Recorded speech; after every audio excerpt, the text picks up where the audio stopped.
گستاخی کا الزام لگانا یہ بدکاری اور زنا کے الزام سے زیادہ بدتر الزام ہے. قتل کی دھمکیاں، گستاخی، گستاخ اور جو فحش گالیاں دی جا رہی ہیں. موت زندگی اللہ کے ہاتھ میں.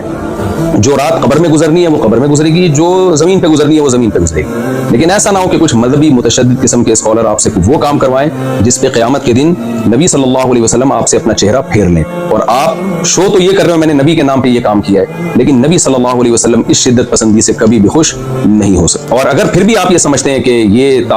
گستاخی ہے معاذ اللہ، تو پھر میں آپ کے سامنے کچھ بریلویوں کے چوٹی کے علماء کے حوالے پیش کرتا ہوں مختصر. تو جو فتویٰ پھر آپ نے مجھ پہ لگایا ہے ان پہ بھی لگایا ہے. میں مانتا ہوں سارے بریلوی ایسا نہیں کرتے ہیں، ایک مخصوص طبقے کے مخصوص افراد ہیں جنہوں نے ایک پروپیگنڈا کھڑا کیا ہوا ہے اور سادہ لوگ عوام کو برگلا رہے ہیں کہ جی یہ واجب القتل ہے اور گستاخ ہے وغیرہ وغیرہ. ایک مولوی نہیں اور طارق مجہول مردود ایک بندہ بھی غیرت مند نہیں بیٹھا جڑا اٹھ کے انہاں سر لاوے. اس وجہ تو یہ بالکل اس بارے کوئی معافی نہیں. اس کتے نے لگام پائی جاوے، وہ کتا بھی نہیں پڑتا. بسم اللہ الرحمن الرحیم نحمدہ ونصلی علی رسولہ الکریم. جب سے کینیڈا والے بیان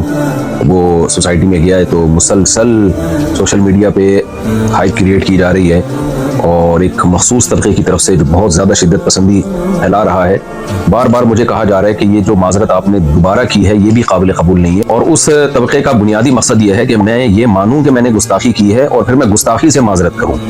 جو غلطی مجھ سے ہوئی ہے اس پہ میں بار بار معذرت کر چکا ہوں، لیکن وہ طبقہ مسلسل دھمکیاں دے رہا ہے میرے واٹس ایپ پہ. قتل کی دھمکیاں، گستاخی، گستاخ اور جو فحش گالیاں دی جا رہی ہیں سب کے نمبر بھی میں سیو کر رہا ہوں. تو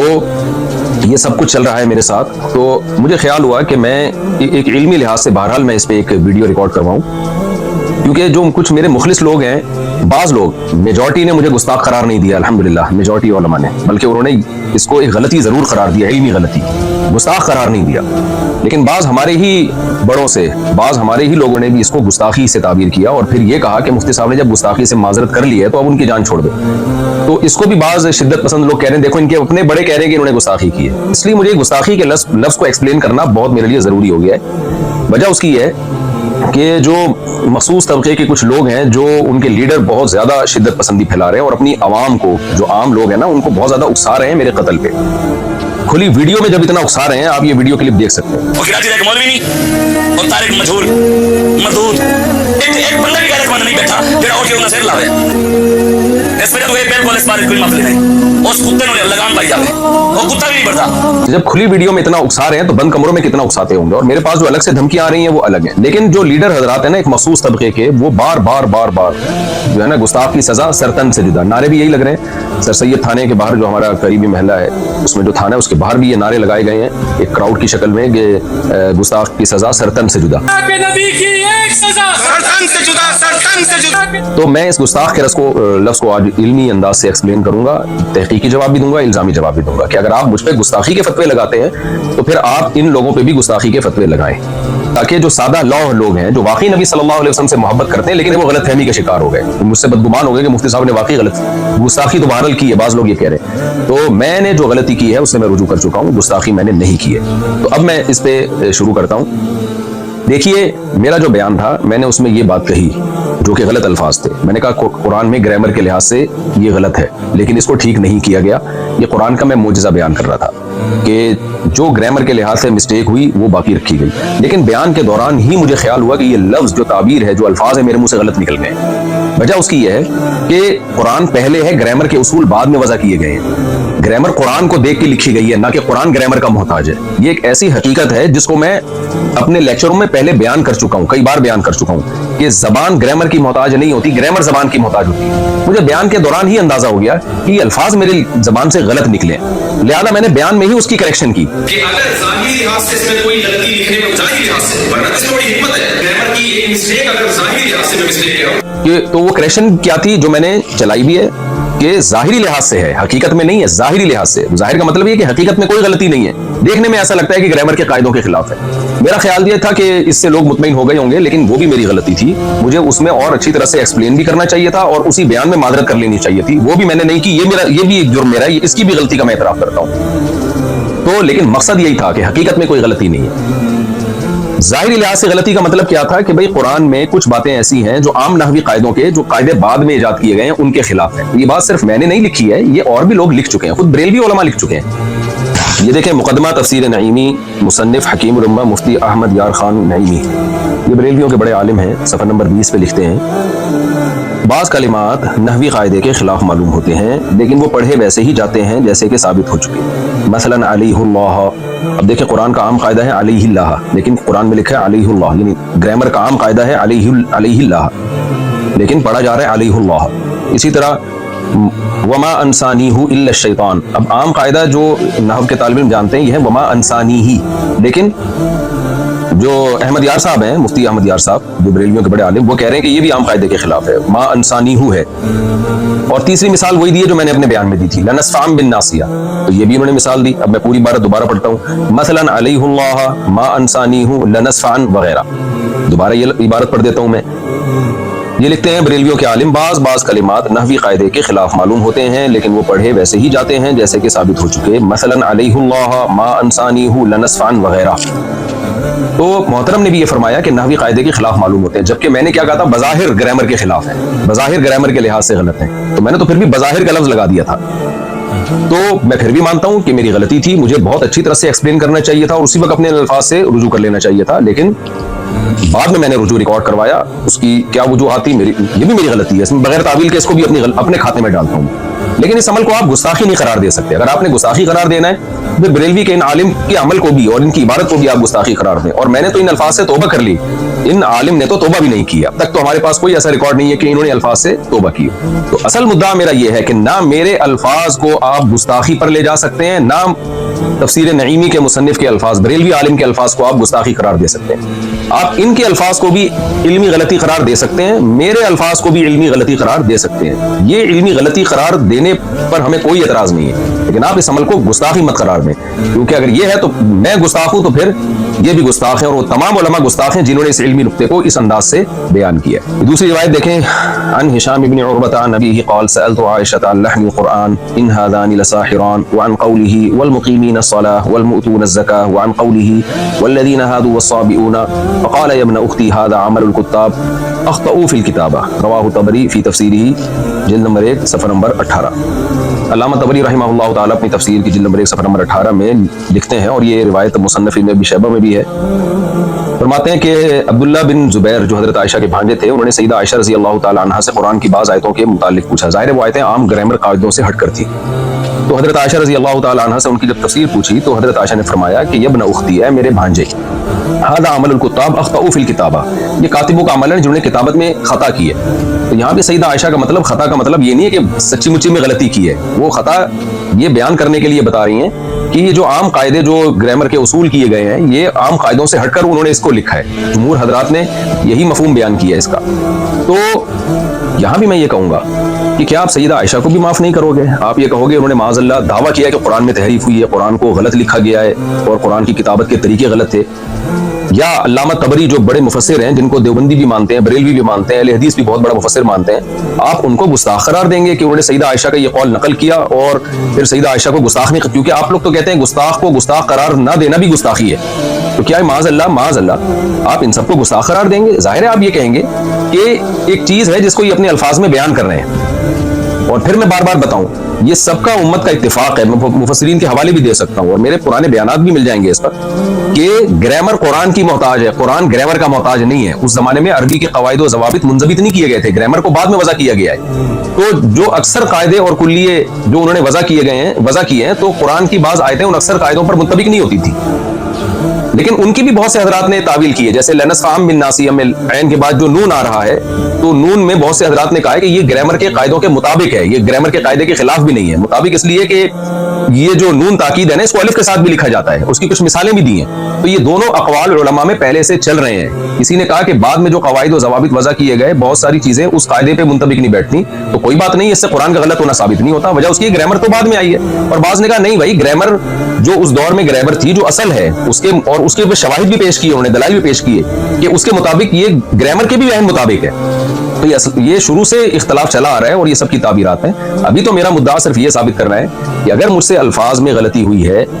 اور آپ اس کو گستاخی قرار دے رہے ہیں، جبکہ میں ان الفاظ سے غلطی سے بار بار رجوع بھی کر چکا ہوں، تو کیا آپ ان بڑے بڑے حضرات کو بھی معاذ اللہ نقل کفر گستاخ قرار دیں گے؟ تو ہمیں اس طرز عمل پہ غور کر لینا چاہیے۔ اب ہم آتے ہیں دوسرے مسئلے کی طرف، لفظ امی کی طرف۔ اس پر بھی مجھ پہ بہت زیادہ گستاخیوں کے فتوے لگ رہے ہیں کہ میں نے رسول اللہ صلی اللہ علیہ وسلم کے بارے میں یہ کہا ہے کہ آپ لکھنا پڑھنا نہیں جانتے تھے،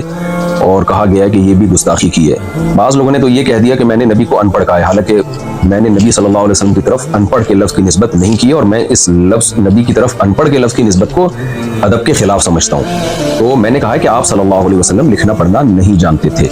تو بعض حضرات نے یہ کہا ہے کہ نبی صلی اللہ علیہ وسلم جو تھے کسی انسان سے آپ نے نہیں سیکھا، اللہ نے آپ کو لکھنا پڑھنا سکھایا ہے۔ تو اس لیے میں نے جو یہ کہا کہ آپ لکھنا پڑھنا نہیں جانتے تھے، گویا یہ میں نے معاذ اللہ نقل کفر نبی کی گستاخی کی ہے، کیونکہ اللہ نے آپ کو لکھنا پڑھنا سکھایا تھا۔ دیکھیے یہاں بھی میں آپ سے عرض کروں گا، اگر آپ کی یہ رائے یہ ہے کہ اللہ نے نبی کو لکھنا پڑھنا سکھا دیا تھا، اور ہماری رائے یہ ہے کہ اللہ نے نبی کو لکھنا پڑھنا نہیں سکھایا تھا، یعنی جب تک آپ صلی اللہ علیہ وسلم دنیا میں رہے، آپ صلی اللہ علیہ وسلم امی ہی رہے، اس معنی میں کہ آپ نہ لکھنا جانتے تھے نہ پڑھنا جانتے تھے۔ تو اگر ہماری یہ رائے کا آپ سے اختلاف ہے تو اس کو ایک علمی اختلاف کہا جائے گا، اس کو بھی گستاخی نہیں کہہ سکتے۔ گستاخی آپ اس عمل کو جب کہیں گے جب ہم یہ دعویٰ کرتے ہیں کہ نبی لکھنا پڑھنا نہیں جانتے تھے، اور ہمارا مقصد اس سے معاذ اللہ نبی کی توہین ہو۔ ہم تو نبی کی تعظیم میں کہہ رہے ہیں کہ جو لکھنا پڑھنا نہیں جانتے تھے پھر بھی انہوں نے ساری دنیا کو لکھنا پڑھنا سکھایا ہے، ساری دنیا میں علوم بانٹے ہیں، یہی تو نبی کا معجزہ ہے۔ اور جتنے بھی علماء ہیں لفظ امی کو جب ایکسپلین کرتے ہیں تو ایکسپلین میں ان کی مراد تعظیم ہی ہوتی ہے، توہین مراد نہیں ہوتی۔ شاید میں نے جس طرح سے ایکسپلین کرنا چاہیے تھا اس طرح سے ایکسپلین نہ کیا ہو، لیکن اس عمل کو آپ گستاخی نہیں قرار دے سکتے۔ تو اس میں بھی ہم اب دلائل کی دنیا میں جاتے ہیں۔ پہلے میں حدیث سے کچھ حوالے دوں گا آپ کے سامنے۔ تفسیر قرطبی جلد نمبر 7 صفحہ نمبر 299، اس میں عبداللہ ابن عباس رضی اللہ تعالیٰ عنہ کا یہ قول ہے، آپ وہاں جا کے سرچ کر سکتے ہیں۔ قال ابن عباس رضی اللہ عنہ، ابن عباس فرماتے ہیں کان نبیکم امیا لا یکتب ولا یقرأ ولا یحسب، قال اللہ تعالی وما كنت تتلو من قبله من کتاب ولا تخطه بیمینک۔ دلیل میں بھی وہی آیت پڑھی ہے عبداللہ بن عباس نے جو میں نے بیان میں پڑھی تھی، دلیل بھی وہی دی۔ عبداللہ بن عباس رضی اللہ تعالیٰ عنہ فرماتے ہیں تمہارے نبی صلی اللہ علیہ وسلم امی تھے، لا یکتب نہ لکھنا جانتے تھے، ولا یقرأ اور نہ پڑھنا جانتے تھے، ہے نا۔ ما انا بقاری حدیث میں آتا ہے، جب پہلی صورت نازل ہوئی ہے تو جبریل علیہ السلام نے فرمایا اقرأ، تو آپ نے کیا فرمایا تھا؟ ما انا بقاری، تو یہی بات عبداللہ بن عباس نے کی۔ ولا یحسب اور نہ حساب جانتے تھے، اور پھر آپ نے دلیل کے طور پہ قرآن کی آیت پیش کی وما كنت تتلو من قبله من کتاب ولا تخطه بیمینک، کہ آپ کے دائیں ہاتھ نے نہیں لکھا اس کو، اور آپ نے اس سے پہلے کبھی کوئی کتاب پڑھی نہیں ہے۔ اور پھر علامہ قرطبی جو ہے حدیث کی کتاب سے